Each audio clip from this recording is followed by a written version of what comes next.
the kid also.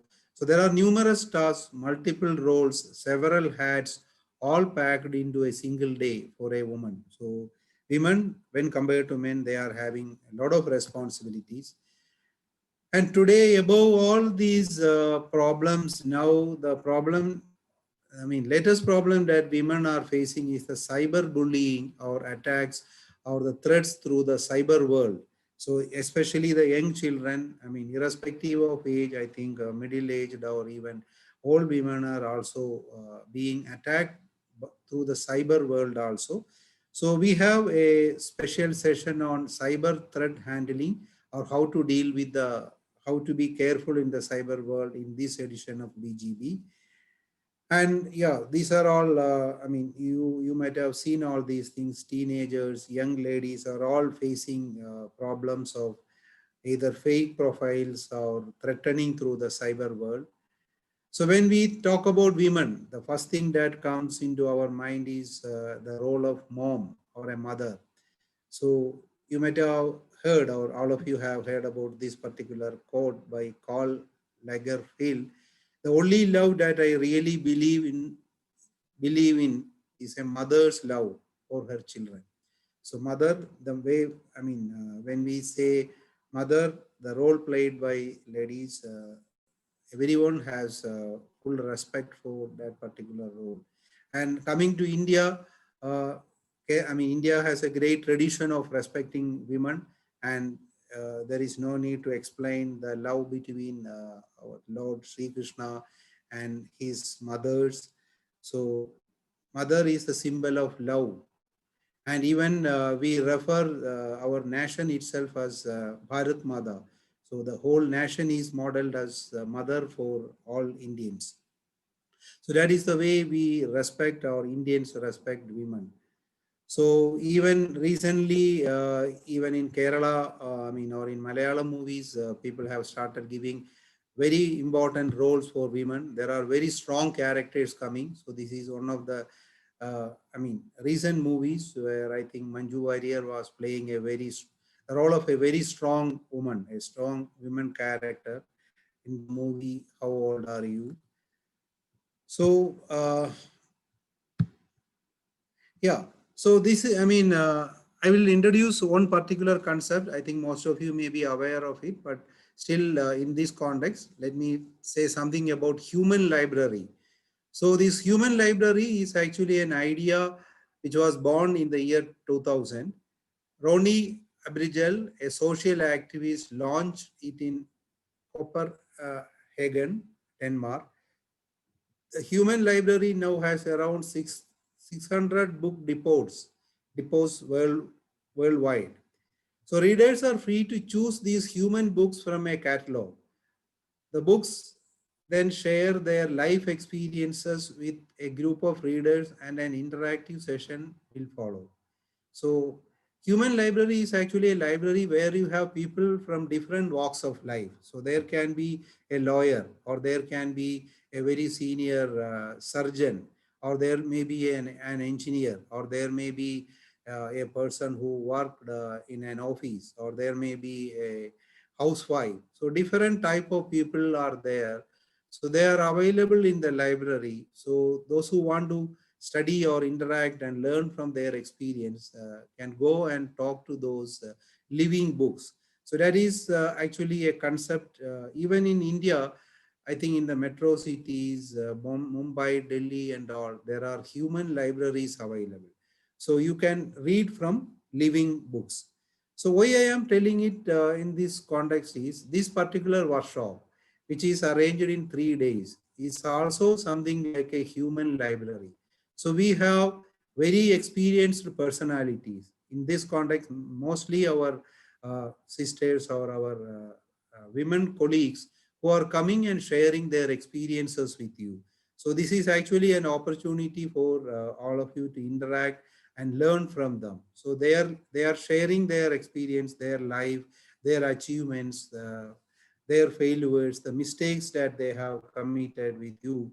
So this is a wonderful opportunity for everyone to learn from these human books, living books.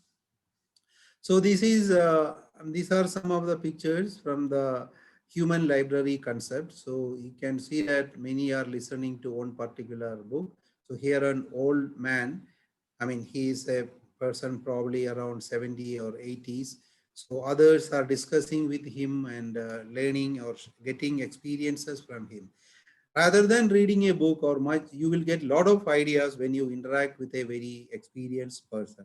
So today we have very experienced people or experienced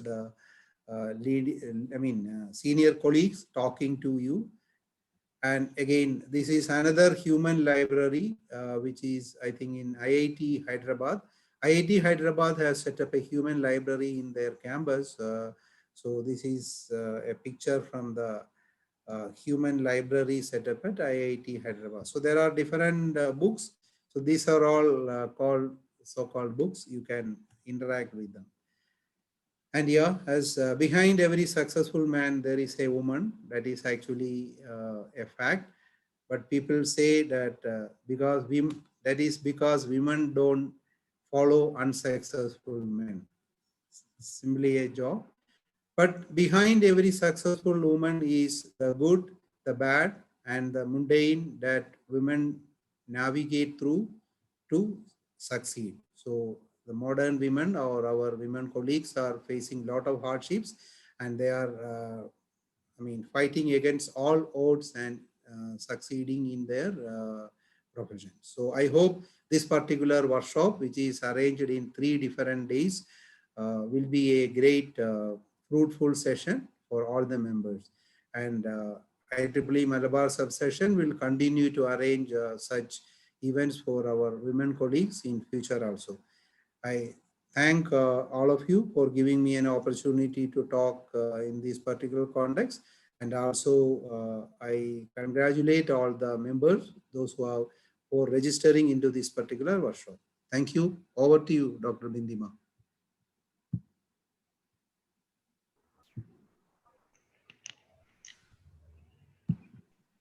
Thank you, sir. Thank you so much for your splendid support. Now let's move to the most awaited session, that is the inauguration. I would like to invite Dr. Sadi Devi PS, a successful researcher and currently the Deputy Director and Director in charge of NIT Calicut, for the inaugural address. A very warm good afternoon to you all. Am I audible? Yes, Hello. Yes, ma'am. Yes, ma'am. You are audible. yes, ma'am. Distinguished members of IEEE Malabar subsection, then distinguished speakers, other invitees, and all participants who have registered for this program. So once again, a very good afternoon to you all. Actually, it's my pleasure to be a part of this inaugural function of this Beyond the Glass Barriers, that the national level workshop organized by IEEE Malabar subsection. Let me take this opportunity to congratulate and appreciate this organizers of this particular workshop, and also Dr. Priya Chandran for coining this workshop with a very beautiful name. And I am very happy to know that the eminent women personalities from engineering, academia, and industry will deliver speeches on various topics like professional leadership, profession branding, entrepreneurship, startups, women mental health, work-life balance, then safeguard women from cyber attacks, yoga, etc. So I'm very sure that all participants would be highly benefited from this 3-day workshop. And also I request all the participants to actively interact with the all speakers and also with the panel members so that this program will be fruitful for each and every one of you. Now, I would like to share my experience or my professional journey starting from my BTech program. I joined at a REC Calicut as a BTech electronics engineering student in the year 1980. After completing my pre-degree from Alfonsa College for Women, Palai, Kottayam district. Total 160 students, girls, this is a women's college, 160 students were there in 2 batches who had taken this first group, mathematics, physics, chemistry group, in that particular college. But out of these 160 students, only 3 students opted for, or only 3 students had joined for engineering profession. So you cannot imagine, because now around 50 to 60 students go for engineering. So that's a difference. That time only 3 students joined. One joined in Government Engineering College, Trichur, and the other person joined in College of Engineering, Trivandrum, and I joined in REC, Calicut. Actually, my parents were very reluctant to send me to such a long distance, because it takes nearly 7 to 8 hours to travel from my hometown to REC, Calicut. But at that time, my father's brother was working here in Faroe College. So he insisted, as she is having very good marks, so he insisted my father to bring her and admit her in REC, Calicut. This is a central government institution. So then, okay, then my father agreed. Otherwise, I would not have joined here. And then during my BTech course, actually here only 4 students were there, only 4 girl students were there in my class. But the strength of electronics batch was only 30, because I belonged to the first electronics batch of REC, Calicut. So only 30 students were there at that time. And among that, only 4 girl students were there.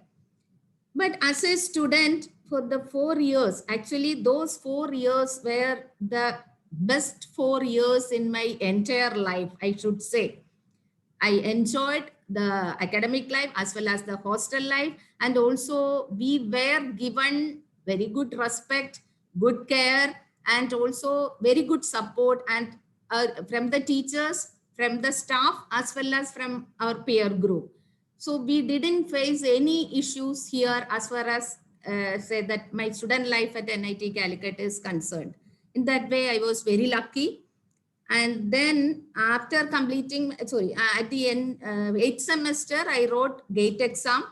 And then I got admission in IIT Kharagpur. At the time of applying, my brother was working in Calcutta. So my father, agreed to apply to IIT Kharagpur. Also, my first option was IIT Bombay, because my uncle, 2 uncles were there. So first option was IIT Bombay, then IIT Madras, and my third option was IIT Kharagpur. I didn't get the first 2 options. Then I got in IIT Kharagpur. But just before, 1 week before the counseling, my brother got transferred to Karnataka. So my parents didn't permit me. Even I was also reluctant to go to such the distant place, that is Kharagpur. So I didn't join for MTech in IIT Kharagpur, and then I joined in Cochin University of Science and Technology for my MTech program. And then after completing my MTech in 87, now during that first semester of my MTech program, I got married, and my husband is also from REC, now NIT Calicut. So after completing my MTech, I was having no other option. So I joined here initially as an ad hoc faculty from 87 to 90. And then in 90, I became a permanent faculty in the institute in REC Calicut. And while joining in 1990, my children were very small, and therefore immediately I didn't think about my PhD. But in 96, I applied for PhD under this Australian Development Corporation scheme. It was a scheme by the Government of India, and scheme for the students in India to study in Australian universities. In that also, I could clear the interview, and I got selection, and I got admission in Royal Melbourne Institute of Technology, Australia, in Melbourne. And then my mother was very against to send me to Australia, because my kids were very small. So she didn't, actually she was against that in sending me. Actually, my husband supported me, and then he asked me, you go, I will look after the children and all. but my mother was against that. Then finally I dropped that. I didn't, because I couldn't use that opportunity. I didn't go. And then immediately I registered for PhD on a part-time basis here itself on the same area I worked. But since it was a part-time, all of you know, it took nearly 7 years to complete my PhD. And then in 2003, I completed my PhD. And in between, I got promotions as assistant professor and then professor. And then the various administrative positions which I had handled here, first as head of the Department of Electronics and Communication Engineering, and then as admission chairperson, UG admissions chairperson, and then as dean academic. And then recently I assumed the charge of deputy director, and now just for this gap filling, now I am acting as director in charge. Now, if I say about my research, that time during when I did my part-time PhD, I had to look after, I had to take care of my children and then all classes, because there was no reduction in the workload. So I had to handle three theory courses in one semester, and then parallelly 2-3 labs also, because that time there was very shortage of faculty. So I had to handle all these academic works and along with that research also. That is why that longer duration was required for this. But luckily, if I say, I got full support from my family, not only from my husband, but my parents and also in-laws. They supported me. And moreover that, I got a very good maid servant and who had been with me for 25 years. So that was a very good support, actually, I should say, because for all those household activities she managed. So I got time for spending some time for my children, and then also to my academics as well as the research. So in that way also, I feel that I was very lucky to get the support from all of them. And now I never regret for that, because I couldn't use the chance for IIT Kharagpur MTech, and I couldn't join for PhD or from a foreign university. I couldn't get a PhD from a foreign university, but I never regret for that. Whatever happened is best for my life. That is what I always feel like that. And I used to tell everybody, whatever happens is always for your best. So even if I had taken degrees from those universities, I think I would be only maximum the position that I could have reached is only this one. So I never regret for that. But anyway, that exposure and all that I'm lacking. But anyway, because of that, my children, I could give very good support for my children, and they were performing and they are doing very well in their say professional life. One is my eldest one, daughter, she is a doctor, and son is engineer. So son is also an alumnus of this institute. Now both of them are now doing very well. So I am very happy in that. And then coming to the administration, when I was HOD of electronics department, actually that HOD's room was always open. Anybody, whether the students or non-teaching staff or the parents, anybody could come at any time for any discussion. It was fully open. And then the support from my colleagues and also non-teaching staff. Okay. Because I don't know, anyway, 99% of them supported me to run the department. And also I had that initial faith in them. I had a full faith in them, and I gave them that moral support whenever they required. So my policy is respect others and then take respect from them. That means give and take policy. That is what I follow. And a good teamwork.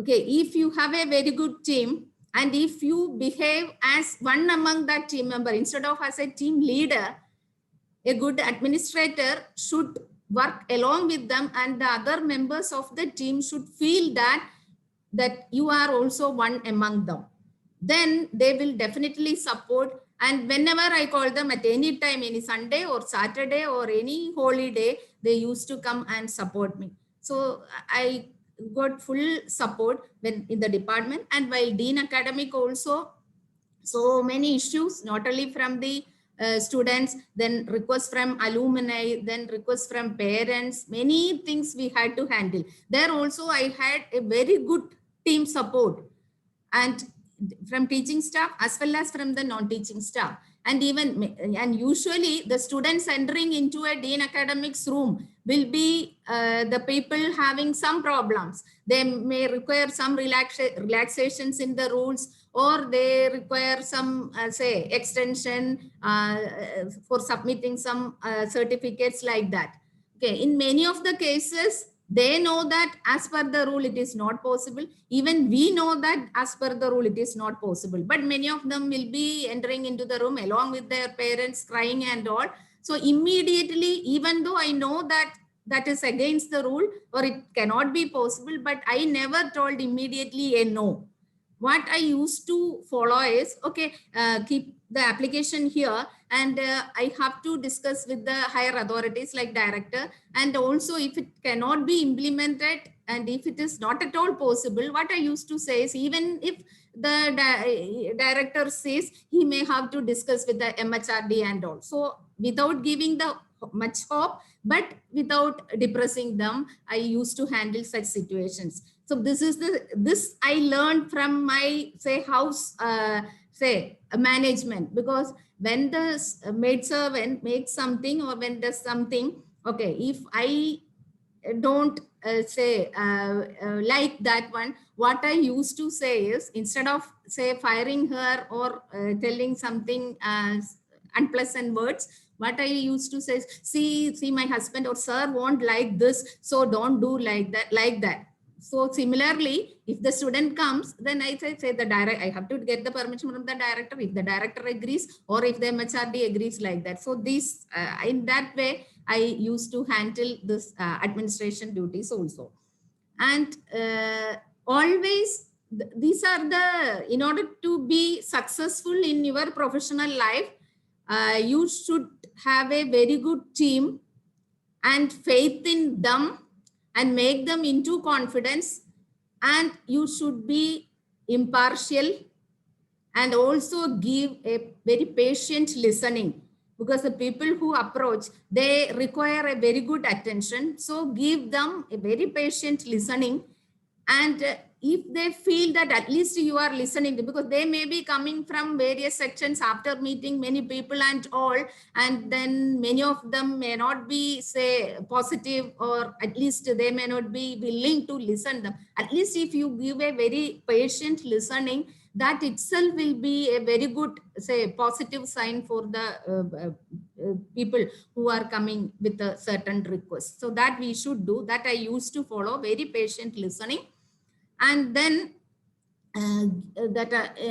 give them, okay, if something cannot be done, then we have to say it, but say it in a particular manner. That we should do, instead of saying that you, and I think you understood that how to say. And then these are the things.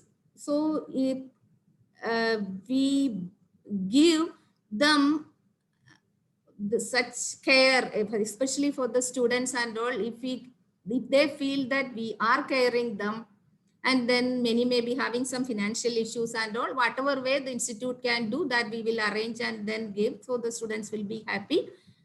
And now recently one incident happened here. One of my strategic plans, I think it worked very well. That is here, this security guards, usually it is outsourced. Some agencies are, every year that agency may be changing. This year also, that last month, a new agency came. So actually the security guards here are the employees of that particular agency. So they have the freedom to select it, whether they have to keep all the people who were there with the previous agency, or if they want, they can change them. If they want to bring new, they can do. All such things are there. Okay, so they felt that say some, anyway, the institute also has a limitation now because of this COVID-19 pandemic. Our funding is reduced slightly, and also in the hostel, no students are there, so we are not collecting any establishment fees. So income to the hostel is also decreased, okay, reduced very much. So we are forced to say reduce the number of security guards. So some security guards should go out. So they were very much worried because during this pandemic situation, if they are sent out from the institute, they won't get job anywhere because no, that daily wages, works, etc. are not available. So then I suggested the registrar that, okay, instead of sending them and with having a zero job, we will reduce the number of duties per security guard. So if a particular person gets a 24 days, if it is reduced to 20, then we can accommodate some more. In that, by following that strategy, now we have implemented it. All are here and all are very happy now. So in this way, we could say solve that one. So like that, if you take a decision, what I feel is that if anyway, we cannot take a decision which satisfies 100% people, but if maximum, say at least 80% or 85% people are satisfied with the strategic plan or strategic decision that you are taking, then that itself will be a very, say, then you will be very successful in your profession. That is what I'm telling. And also, as far as I am concerned, I don't want to be known as a good academician or good researcher or say good administrator. What I would like to be known is as a good human being. So that only I want. And if you are a good human being, then automatically you will become all other things. So with these words, let me conclude. And I wish all say women engineers who are present in this workshop a good happiness, success, and satisfaction in your life. And wish all success for IEEE MSS and wish all success for this 3-day workshop program. And I announce that this is officially inaugurated, and very much thankful to Dr. S.D. Madhukumar and all other organizers of this particular workshop, this Beyond the Glass Barriers. Thank you very much. Wish all success. Thank you. Okay, Madhukumar. Thank you. Thank you, ma'am. Thank you. Thank you, ma'am. Thank you, ma'am. Thank you so much for those rousing words. Now, I would like to call upon Dr. Priya Chandran, who is currently serving as professor in the Department of Computer Science at NIT Calicut, for felicitation. Over to you, ma'am. Hello, everyone. Wish you a very good afternoon. I'm really glad to see that BGB is held once more this year with full enthusiasm. And I'm glad to see the participation in this. It's really a great initiative from IEEE MSS. I congratulate them for this. Last year, actually, I had a full session in it, but this year I could not due to some constraints. But I thank the organizers, Dr. Bindima and her team, for giving me this opportunity. Thank you very much. So coming to glass barriers, I think this has become something like a self-fulfilling prophecy, or as we say in Malayalam, Arambatiya Vakkal. Because right now, just think, each of us is behind a glass screen. We are viewing each other through glass screens, right? So after our last BGP, there are glass screens all over the place. But then, jokes aside, the issue is about the glass screens that one fundamentally talks about. That is anything that prevents us from contributing to society our very best or the very best of our talents, and at the same time prevents us from assimilating or enjoying the best that society or the world has to offer to us. So anything that stands in between is a glass barrier. So it's a two-way thing. It is not that we cannot reach somewhere because of the glass barrier. We cannot give something because of the glass barrier, or we cannot take something because of the glass barrier. That is the idea behind it, and how to get through. There are various techniques. Now, the human library that Sir talked about and introduced us to, I think it's a great idea. And thanks for letting us know about that. I think it's an idea worth pursuing, because it will help people to get over a lot of their problems, right? And overcome a lot of barriers. Now, the array of talks that our team has kept for us is something that is going to help all of you a lot to overcome many of these barriers and to reach your full potential.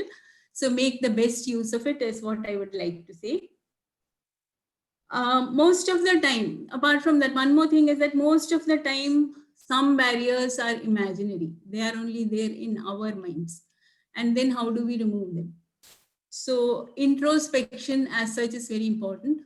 Everyone, even women or men, have to give some time to themselves to think every day, so that we can introspect, and then we'll find out that many of the barriers that we think are really not there. Or as Madam was saying, whatever happens, happens for the best.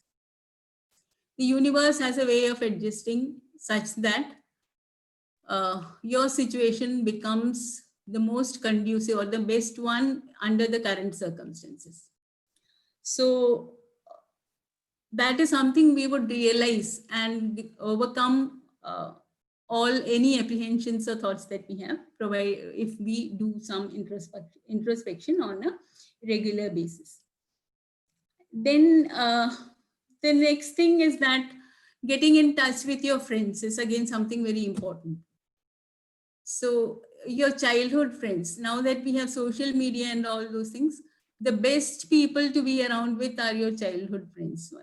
I think most of you must have experienced that. If you have a class group or a school group, find that that's a place where nobody expects anything from you and you don't expect anything from everybody. And people were all at different places in the globe and doing various things and things like that. But then even a second or a couple of minutes once in a while, that is enough to catch up with everyone. And really, one discovers that you yourself and all the others are still the child that they were, with the same set of behavior, with the same set of emotions and notions that we had when we were set in. So that is a very, something that offers a lot of insight into human behavior. And it's a very enjoyable thing. It lets you get over any of the issues or problems that you have, and energizes you like nothing else. So in case any of you are not doing that, please do it. Then all in all, I think we are all a part of the whole. That is what we have to remember. We often forget about it, and we tend to think about ourselves. But actually, we are a part of the world, right? It's a big, big world. So, as I said, if there are barriers that prevent us from giving to the world and getting things back, once we think of the whole thing as one universal whole, I think many of those barriers do disappear. So that is again something to think of. And with that, I think I have taken up a lot of time. I'll conclude. So wishing you all the best. Please make the best use of this opportunity. It is a very good one. I have seen the array of speakers, and I know that it is going to be a really, really wonderful set of sessions. So congratulations, all of you, and thank you for giving me this opportunity. All the best. Thank you, ma'am. Thank you so much for all the insights shared. Last but not the least, I would like to call upon Dr. Shabira, Vice Chair of Women in Engineering, IEEE Malabar subsection, to propose the vote of thanks. Thank you, Meera. Am I audible? Yes, Hello? ma'am. Okay. Good evening, one and all. We have come to the end of our formal inaugural session of this Beyond Glass Barriers BGB 2020. So this is a 3-day event. So this is the first session, that is the inaugural session. So my duty is to thank personalities who were present here for this formal session. First of all, I thank Dr. Sati Devi PS, Deputy Director and Director in charge of NIT Calicut, for inaugurating this session and delivering an motivating talk. Thank you, ma'am. Next, I thank Dr. S.D. Madhukumar, Chair of IEEE MSS, for the presidential address on this session. Thank you, sir. Next, actually, Sharada ma'am has agreed to join this event, but because of some personal inconveniences, she couldn't join this event. So I thank ma'am. Although she could not present here, I thank him on behalf of IEEE MSS and Women in Engineering. Next, I thank Dr. Priya Chandran, Professor CSE, for the wonderful felicitation address. Actually, from Sati Devi ma'am's speech, I came to know that the term that is beyond glass barriers, the term was coined out by Priya ma'am. Thank you, ma'am. Coordinator Dr. Ingma for organizing such a wonderful event. Actually, she has done a great job. That is, we are not in a single place. We are in a different part of, that is, we all are working in different places, and she coordinated in very well manner. So I thank Dr. Bindima for organizing this event in a very good way. Thank you, ma'am. Next, I thank all the executive members of IEEE MSS for helping to coordinate such an event in a beautiful manner. And without the student volunteers, this program will not be a success. So I thank all the student volunteers for helping and doing all the things. That is, there are many works that has happened behind the screen. So I thank all of you on behalf of IEEE MSS and Women in Engineering. Thank you all. Last but not the least, if I have left anyone, I say thanks to you all